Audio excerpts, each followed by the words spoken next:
Hello. Thanks for being here. I'm so honored to be with Eli and Kate. And we're going to start with Kate reading or bringing us into the fourth dimension.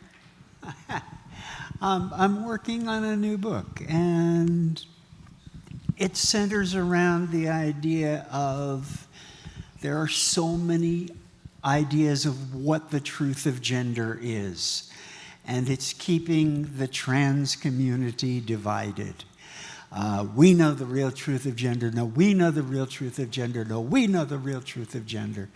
And gender,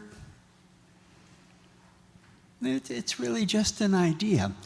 And it's grounded in the body. Of course it is. And there's an idea that there are two sexes, male and female. But for purposes of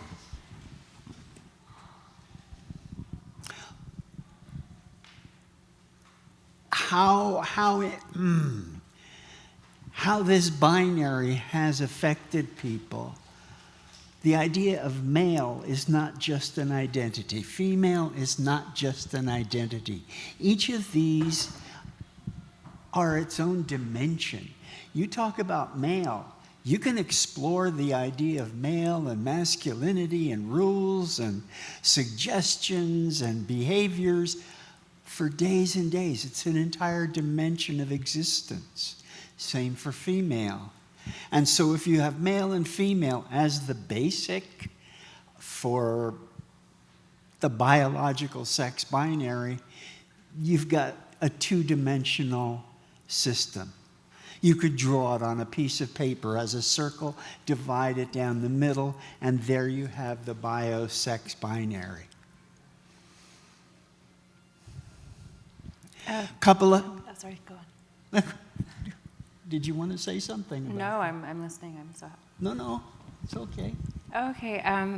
Thank you for starting us off on such a spectrum, on so many different levels of how to enter a space that is so confining and limited and often violent. And I know that Eli has been studying sort of like gender through times and specifically historical timelines. And I wanted to know if you could speak more towards what you're uncovering as you look into how trans time has been inscribed. Well, thanks for having me today. We're doing this panel a bit ad hoc, so we're very excited to talk a little more about transgenerations, and I think that's been something that a lot of us have been talking about lately, especially with trans youth. Kate and I feel like we have like kind of similar genders and expressions and a playfulness with it. And we also transitioned, 30, 40 years apart. And I just think that's fantastic. And so what Kate is talking about has just appeared so much over history. We didn't go over bios, but you can just read them in the programs. And so I'm working on this project of lost trans history that's been destroyed or relegated to the archives that nobody's picked up in 100, 150 years from 1850 to 1950. And a lot of what Kate has been talking about has been trudged through before. And so many trans people who didn't have any other access to this discourse of the gender-sex binary or the sex-gender dimensions that Kate talks about. And we've always come up with creative ways of exploring those ideas. Kate, I think you made it about halfway through your explanation. So if we can continue from there, we can get a lot deeper into it. Okay. Talking about diving into trans history from 1850 to 1950. Thank you. I never knew I had that history until I met you. So thank you. That's a big fucking gift. Thank you. All right. On top of the bio-sex binary, two-dimension, a couple of hundred years ago, women started saying, no, I'm not going to be a woman the way you want me to be a woman. And they added to the idea of only two sexes, they added their thoughts, they added imagination, they added their hearts, they added the idea of choice and possibility. And that was a third dimension. And so instead of a circle, a flat circle, you start getting a sphere of possibilities of gender, and gender can best be represented as a three-dimensional sphere. And it has been that way for definitely the last 40 or 50 years. People are saying gender this, gender that, exploring all kinds of gender identities.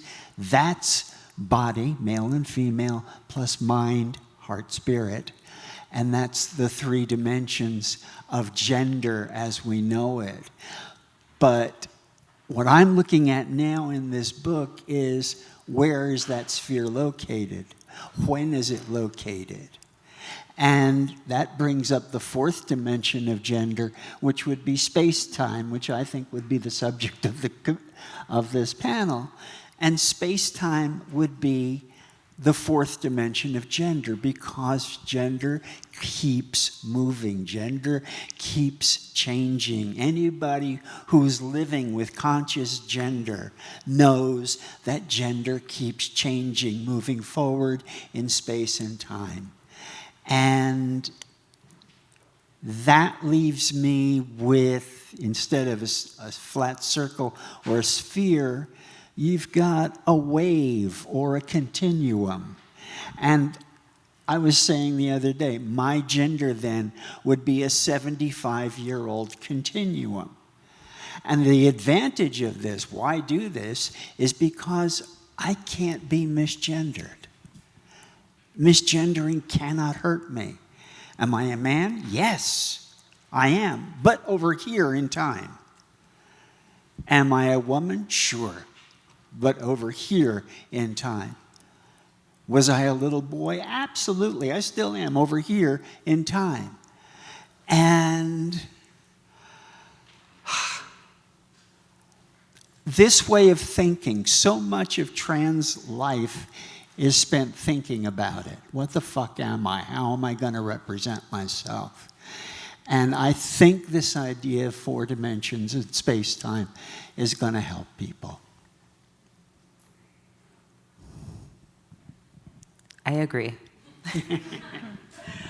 So there's a lot that we talked about the other day when we were planning this panel. And I think that one of the big takeaways for us has been that our concept of gender will always keep on changing. When I was doing this research, there were as many conceptions of gender as there were people that I was looking into. I recently finished a chapter for this book on a trans man in 1902 who might have actually been the first trans person to legally change his sex in court. Nobody's reported on him in about 120 years, which is kind of wild to me. And what the judge wrote was that there was just a mix-up, a mistake of nature, and let's fix it. Then they all moved on with their lives.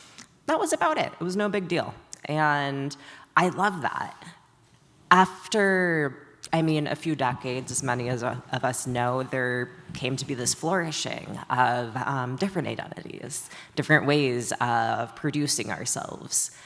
And I think that something Kate said that really stuck with me also was the fluidity that we can experience our own genders in.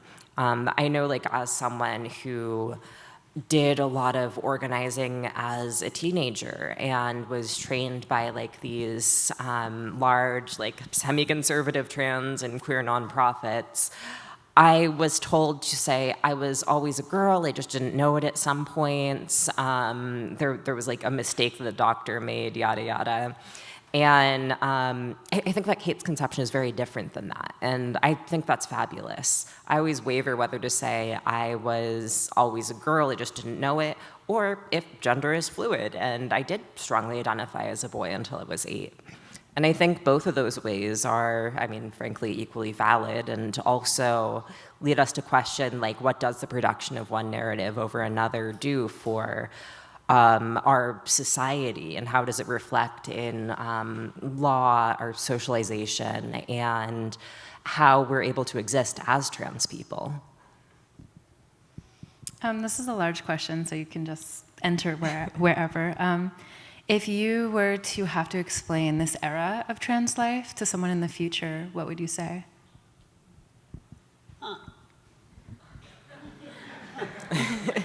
I think that's what I would say. No, there's been an explosion of the identity of non-binary, and that's a whole new thing, identifying yourself by what you're not. And people are starting to get used to that.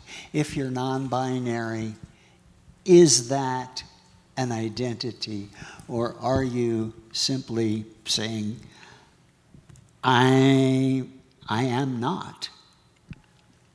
And I used to do this. I used to say, I'm not a man and I'm not a woman. And I was saying that after I was writing the book Gender Outlaw.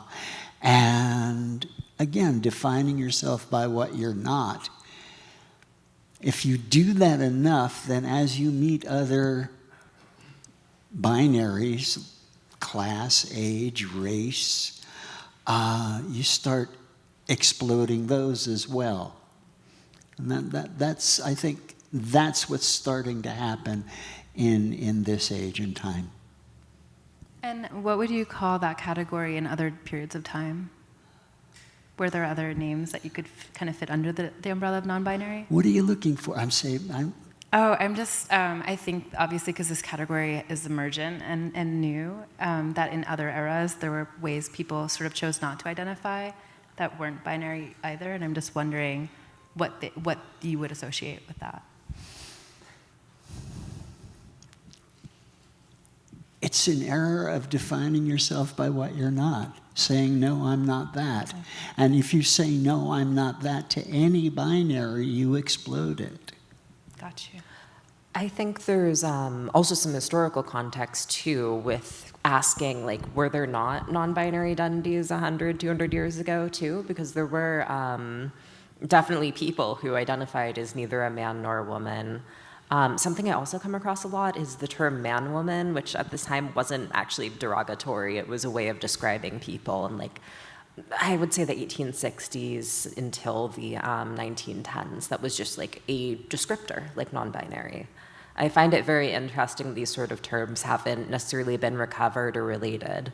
As we know, there's a lot of debate right now in, or among like trans historians and activists and authors who aren't sure whether or not to call historical figures trans or not, or for that matter, non-binary. And these identities have more or less existed forever. But at the same time, they are not going to be using the same language that we are today. I mean, we can go into this for hours, but I think something really fun that I like to point out, and I call it the Cleopatra problem.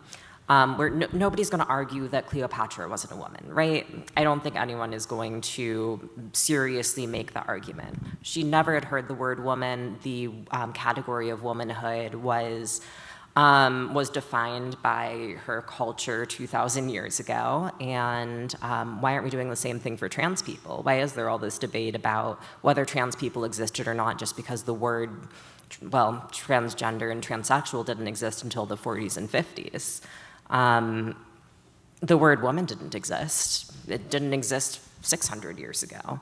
But certainly we would call people like Cleopatra a woman at the time. And so I would say that going back, there were non-binary identities. There just wasn't necessarily a sort of representation or community surrounding it. The same, of course, goes for trans people.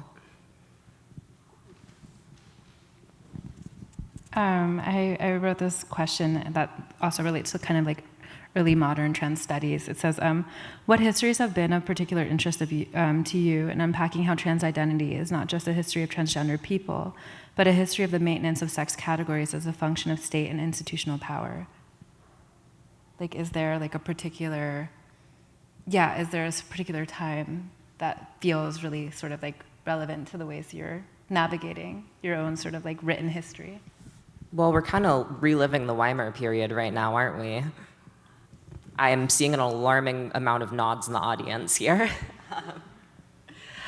So this period was also a time when categories started exploding too, which personally I find very fun. People came up with all sorts of brilliant ways to describe themselves.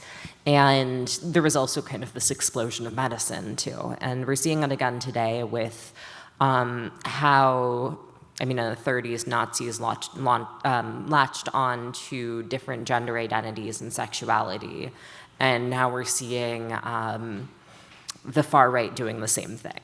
And it does tell us a lot about how the responses to carving out new differences, new forms of being, new populations, new quote unquote, that we have words for, will potentially have backlash. And it also tells us how powerful that is, that we're able to describe ourselves in new ways, and we're able to find this language, make community, and build power from these groups that supposedly didn't exist until 2015. So it's something that we're going to have to reconcile with in the future, because this isn't going to be the only panic, unfortunately, in history. Assuming we don't all die from climate change in 10 years, that we're going to have to deal with in our lifetimes. I'm not necessarily going to say it's secular, but it does seem like about every 40 years or so, there's some bullshit that comes up. There's the Anita Bryants, there's the reactionaries in Europe. In the 1880s, there was also multiple sex panics, and it's unfortunately probably going to repeat again. And I think that's something to watch out for, so we can learn from what we did in the 70s and 80s, like during ACT UP, during the campaigns against Anita Bryant, during the very early congregations of trans people who name themselves as such, and what sort of strategies they use to combat these sort of antagonisms that we're facing today and will be facing again in the future. I think we have the advantage of laying the groundwork in our words, and before, confirm this for me, there hasn't been this amount of self-descriptive literature ever in the trans world. And I think now that puts the genie out of the bottle. I don't think we're going back in. I think there might be trouble. There probably will be, damn it. I definitely agree with that. I mean, part of this is also like automation, access to media, and the ability to self-describe, which, I mean, the publishing industry boomed in the mid-1800s. And before then, I mean, even being able to write was a massive privilege, and being able to share one's words with complete strangers was very difficult. But now we can just tweet something. I'm not going to call it posting fuck X, fuck Elon Musk. And it has really changed a lot. We're able to have self-descriptions and have people who can identify themselves with others. There's another story I like to reflect on. In, I believe it was 1912 in Germany, there was this woman, Gerda von Zobeltitz, trans woman, from a pretty noble family. And she did a newspaper interview that was like very glowing of her, very positive. And she talked about her identity in like very frank terms, like, I'm a woman, treat me as such, like I like to wear these clothes, not bothering anyone. And the newspaper said, we've seen an explosion of, at the time they said transvestites, and this isn't because of a social trend. This is just because they're feeling more comfortable with themselves. And for the next few years, progressive German newspapers would cover it in a very similar way, in a way that conservatives can't even seem to manage to conceptualize today. And I find that to be really amazing. This was over 100 years ago, and they got it. The Social Democratic Party's newspaper was, I mean, almost every week publishing at least one story on a trans person using similar language to this. What language has been important to you over the years?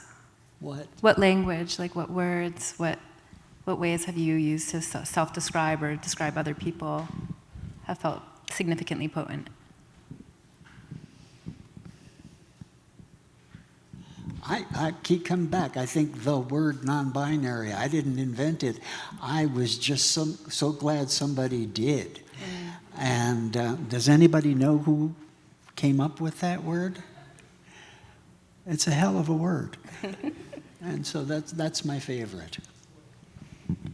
And since you are of another generation, what was it like not to obviously have that word, but to be in a community of trans life that operated under a different politics and a different social relationship? Looking back, do you feel connected to that now? Where do you see yourself over time relating to sort of like those different distinct parts of the past that had so many different limitations or, ways of having to sort of survive? In the past, well, I came out in the 1980s, and there was very little literature. If you heard the last panel, Sandy Stone gave a brilliant picture of that age. Sandy, are you in the audience here? You are, okay. Sandy Stone is the trans pioneer of our age. And we owe a lot to you, Sandy. We looked for people like Sandy. When we found another trans person, it wasn't exactly delight. It was suspicion. And then in talking with them, invariably, they had another idea of what trans meant, but it didn't matter because they were fucking with gender and you were fucking with gender, and so you got to be friends. And this was San Francisco in the late 80s, early 90s. We just kind of found each other. I put on a play at the Gay and Lesbian Theater Company, Theater Rhinoceros, and they had a subscription-based audience during which they saw 8 plays over the course of a year, 4 lesbian and 4 gay. And then there was me. With the transsexual play. And they fought, lesbians and gays fought over who was going to lose a slot. And finally it was the gay men who did. And as a result, when my play opened, they sat out in front of the theater selling rotten fruit or giving rotten fruit away to the audience to throw at us. And they did. They threw rotten fruit at us because we were intruding on their space. But putting on that play did connect us with other trans people. And it was an exciting time to see, like mushrooms popping up. If you've ever seen a field of mushrooms pop up overnight, it was like that at that point. It was unstoppable, and all you could do was laugh and enjoy it. I want to add something to those questions, too. So I came out in 2003 when I was 8, and while we're talking about identity, I did not know the word trans. I didn't know, I didn't even know the word bisexual. I grew up in the middle of nowhere on a rural mountain. And historically, you see that with a lot of trans people. There's nobody else. They don't have any sort of way to conceptualize themselves, but they still do. And finding community could be very impactful in that way. Sometimes negatively, but usually it's nice. And I think the sort of explosion that we're seeing now of trans folks is people realizing that very few of us actually really truly identify along a certain binary, whether it be gender or sexuality or something else.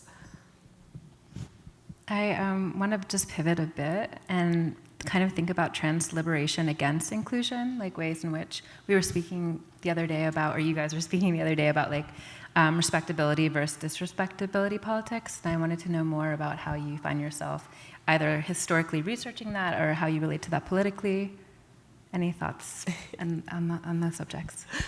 I could go on forever, so God, where to even start? So the other day when we were planning this panel, we were talking about how there's sort of a pivot in response to the current anti-trans panic around respectability, putting forward the like young trans girls who like knew their entire lives, who dress very femininely, have a very solidified identity and know who they are, against these far-right pundits or politicians, whoever they may be. And when Kate and I were talking, like, neither of us are really super like high femme. We don't really have very normative presentations. And there has been a significant shift with this backlash that psychologically many of us don't even realize that we're doing, that we're trying to respond to anti-trans rhetoric with respectable logics that may end up reinforcing that same rhetoric. So putting forward the most gender-conforming people and putting forward those who only represent what trans is, quote-unquote, supposed to be. I remember when I was a teenager, I was shooting a video for a very large trans organization, we'll say, and they had my dad, who's like this kind of femme hippie, tie his hair back because they didn't want viewers to think that he was influencing me to be trans. And we couldn't talk about anything of like their progressiveness or their politics. It had to be that like, it had to be in a certain schema that fits very few trans people in general. And I mean, Kate has dealt with it for decades. And I mean, I started going to trans therapy in the 2000s, and even then, like 30 years after you, they're still doing the same thing. You still have to present a certain way, you still have to be straight, which was very difficult for me. And it ends up reinforcing this same sort of trans antagonism. Something else that we brought up was this very fabulous trans girl, Effie Smith, in the 1890s. I'm gonna have a whole chapter on her in this upcoming book. And she was deeply involved in the St. Louis queer scene in the 1890s.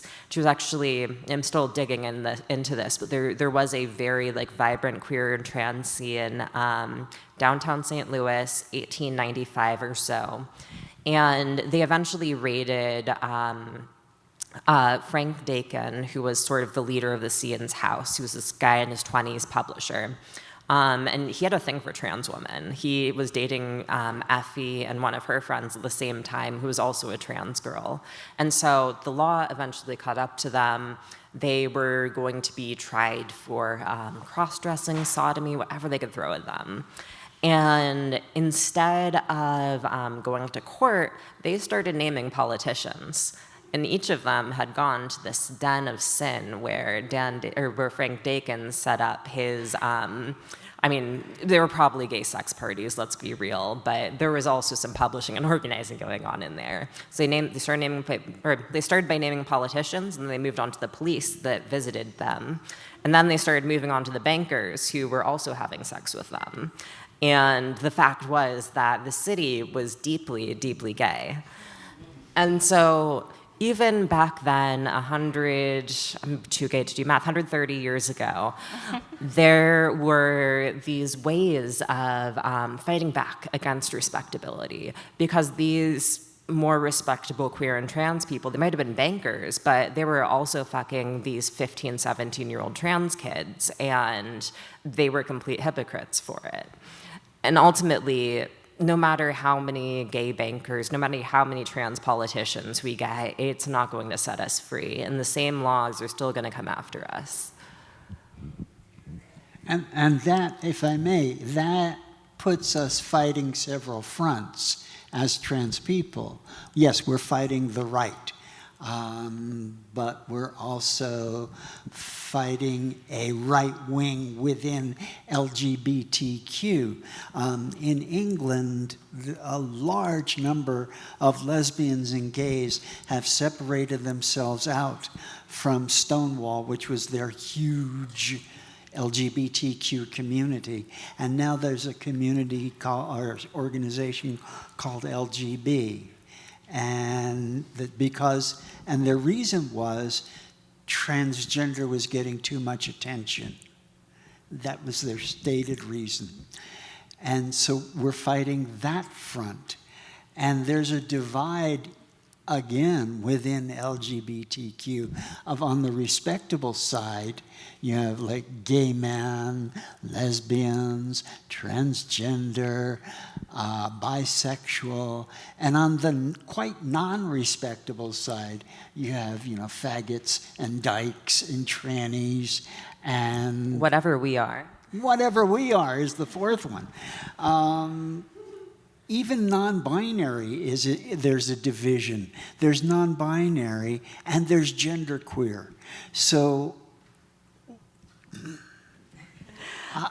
I wish that there would be a way to find some peace.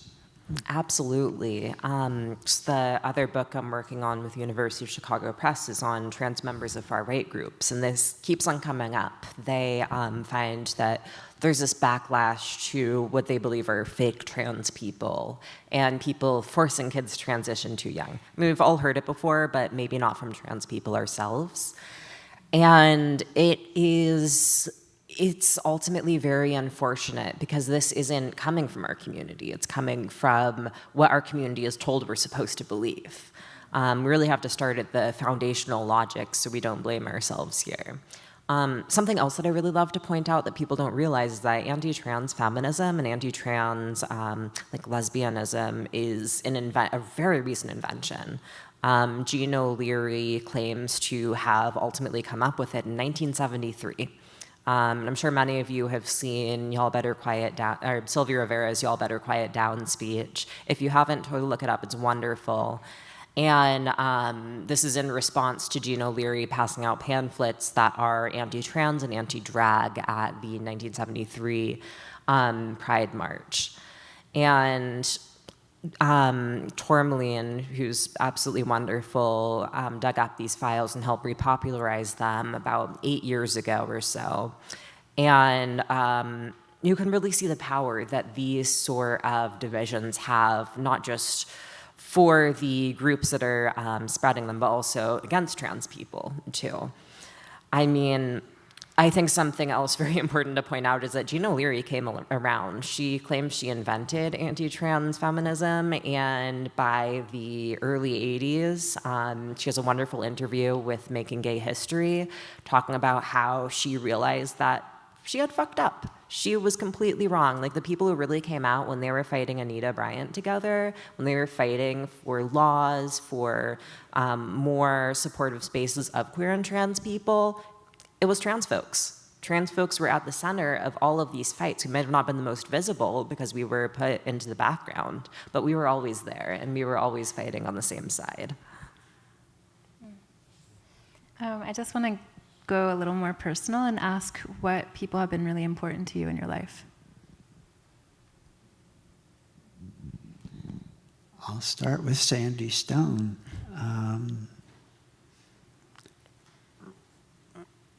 Reading The Empire Strikes Back,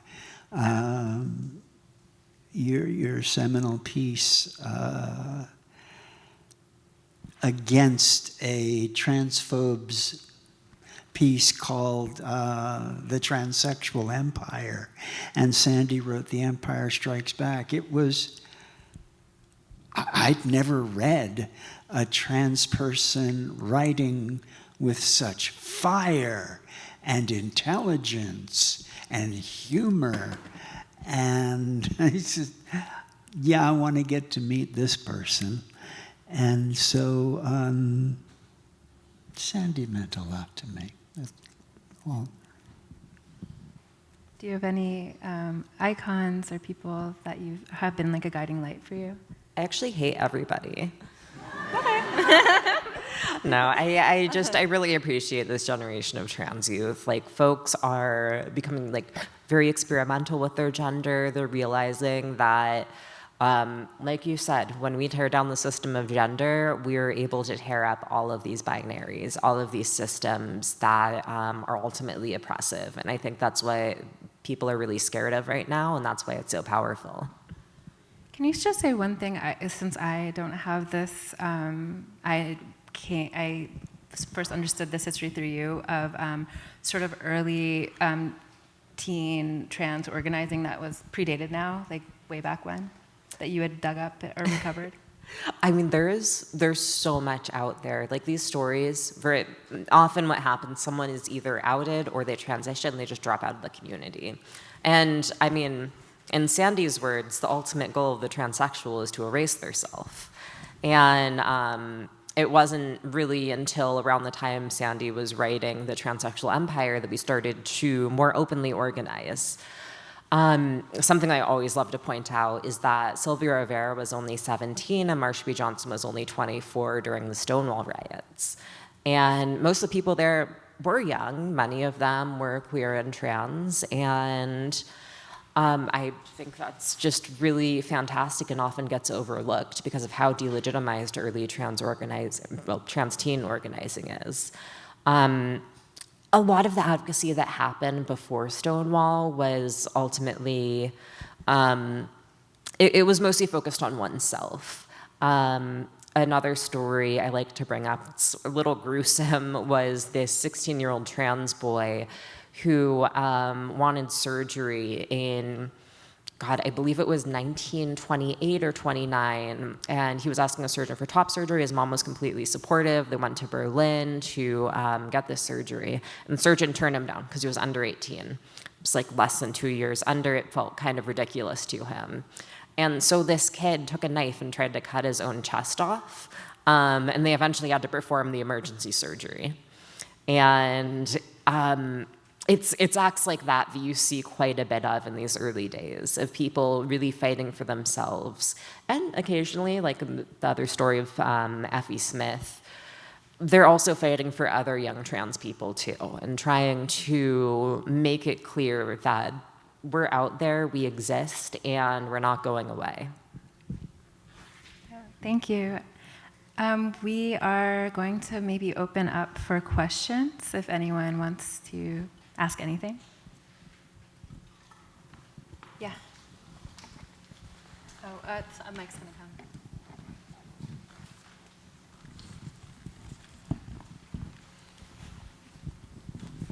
Hi, thank you, great panel. I have a question, but first I just wanted to answer your question about where does non-binary come from, because this is what I'm writing a book about.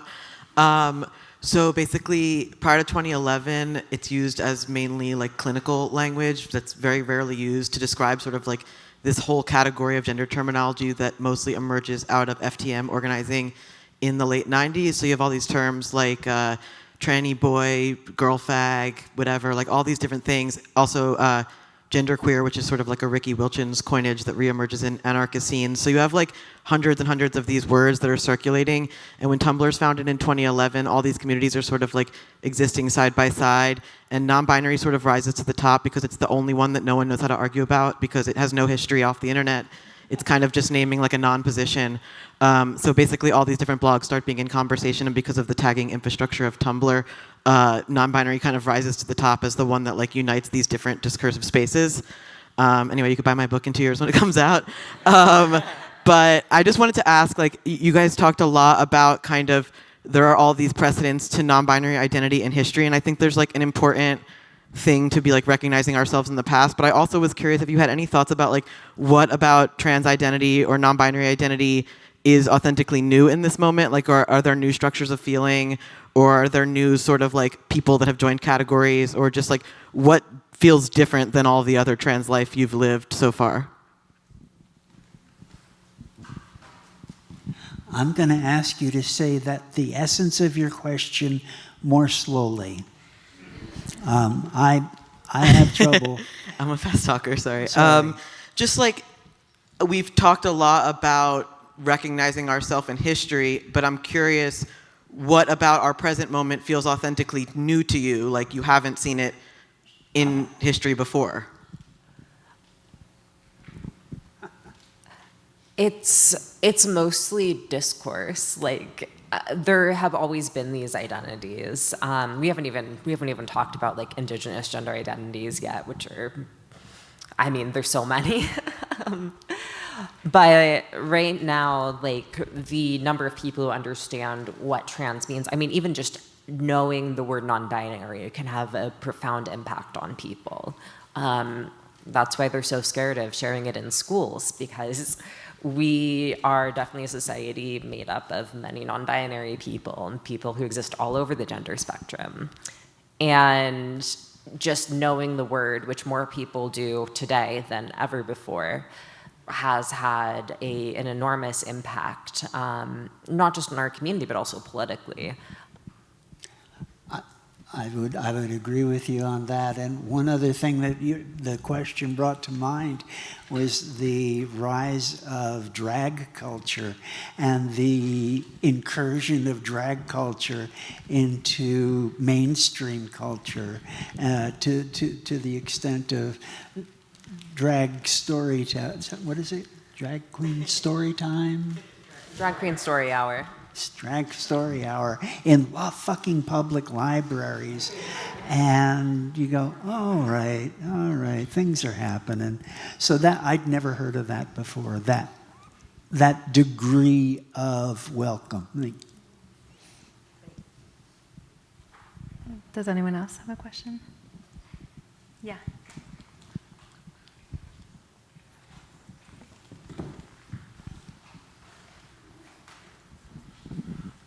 Thank you. Good afternoon, everyone. My question is basically regarding the topic of being non-binary.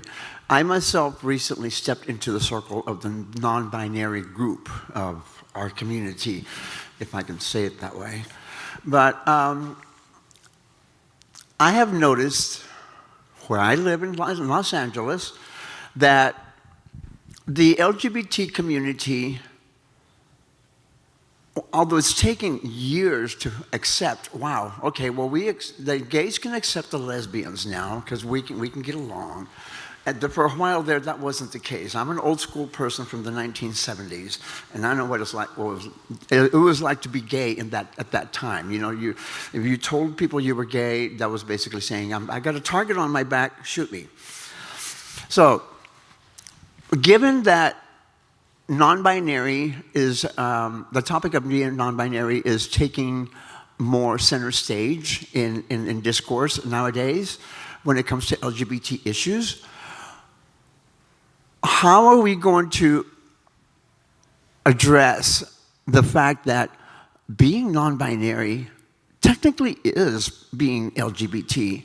We're not another group. We are part of the same group, and I'm hearing murmurs out in the community about maybe the trans community needs to separate from the LGBT, and there shouldn't be LGBT, it's just LGB. And I kind of went back and forth on that myself, thinking, yeah, I kind of agree, but then also, bottom line, I personally feel like I am a member of the LGBT community, even though, yeah, I used to be gay, and then I used to be transgender, and now I am non-binary, because that is where I found my safe space and my comfort zone. I'd like to see more discussions about being non-binary and the inclusiveness of non-binary people in forums like this and others. I think that's a really interesting question, also because like these debates have been going on for over 70 years now. Back in, as many of you are familiar, Harry Benjamin, who was one of the first doctors who had prescribed trans people hormones in the US, had a typology of transsexualism. And he would say people who were exclusively straight or asexual would generally be more he would have better experiences with them, let's put it that way, and they could access care, and they would be legitimized by him. But people who might be queer, might be presenting in one way or another, or might think they're not fuckable enough, actually, then they'd be called transvestites, and they would be denied medical care. And we see the split again today with like trans and non-binary, where really we're all part of the same community, but at the same time, it's very separated through this lens of respectability and lens of consumability. It's something we've had to deal with, I mean, again and again. I remember in the 2000s we talked about transgender and genderqueer, and now it's trans and non-binary, and I'm sure it'll be something else in 10, 20 years. I mean, hopefully not, but it probably will be. I think we have to wrap up, but I'm so grateful for both of you, and thank you. Thank you, everyone.